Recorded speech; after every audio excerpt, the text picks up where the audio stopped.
Welcome to today's tutorial on Microsoft Excel. We're going to look at how to do standard deviations, for doing it long form and also using the standard deviation function within Excel. Today's presentation is presented by Eddie Lowe from Eddie Lowe LLC. Please visit us at our website at www.eddie-lowe.com. Right, so our agenda is we're going to look at how to calculate standard deviations. We're going to be looking at this formula that the standard deviation is equal to the square root of the summation of x minus x bar squared over the population. We're also going to look at the standard deviation function. So let's go ahead and move over to Excel. Okay, so here we are in our spreadsheet, and what we have is all of our data here is in column A, and we've got a pretty good list, as you can see, of data points coming all the way down to row 220, so that's about 219 data points.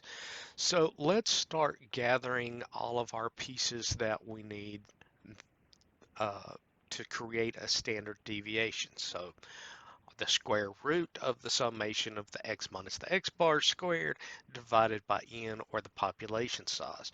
So let's find our average so that way we can collect all of our x bars, so we can do our x minus x bar.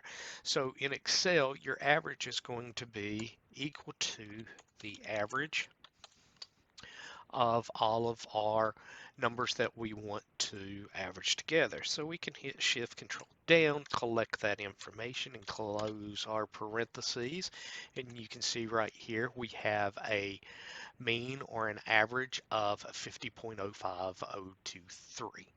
Now we need to get our population size. Again, we know that it's 219, but we can also use the equal count function.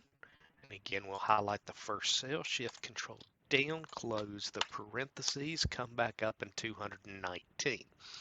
Now to be able to calculate our x minus x bar and our summation of all of those, what we'll do is we'll go ahead and create a couple of columns to be able to fill that information in, and I've already done that, and we'll unhide it.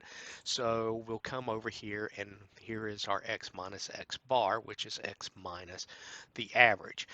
So what we'll do is we'll say this is equal to our data point minus the mean. Now, for our formulas, when we fill down, we don't want this cell to fill down. We want it to constantly use it, so we can come over and we can add dollar signs into here. So if we have this piece highlighted and we hit the F4 key, it adds those dollar signs for us.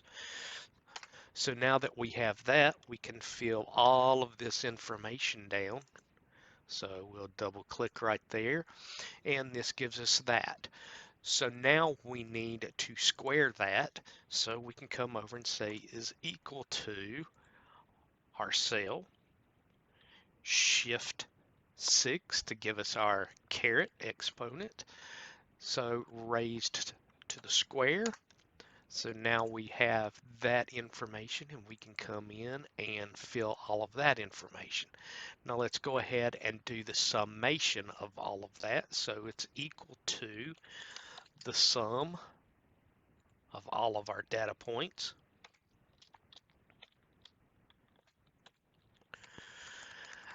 Now we'll want to divide this is equal to our summation divided by our population size. And our last thing is to do the square root. To do a square root inside of Excel is equal to the square root, SQRT, of our number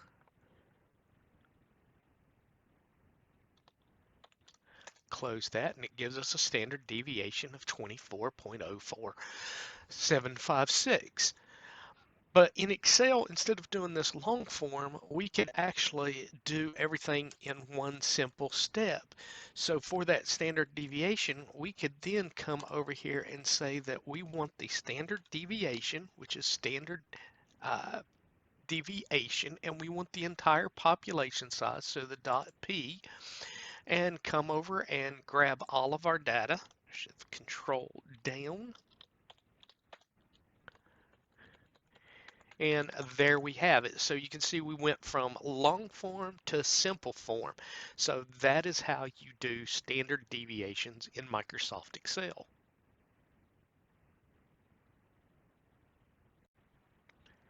Thank you for joining us today. If you have any questions, please comment below and I'll answer those as soon as I can. Also, if you'd like to see any specific topics on Microsoft Excel or another Microsoft Office product, please comment below.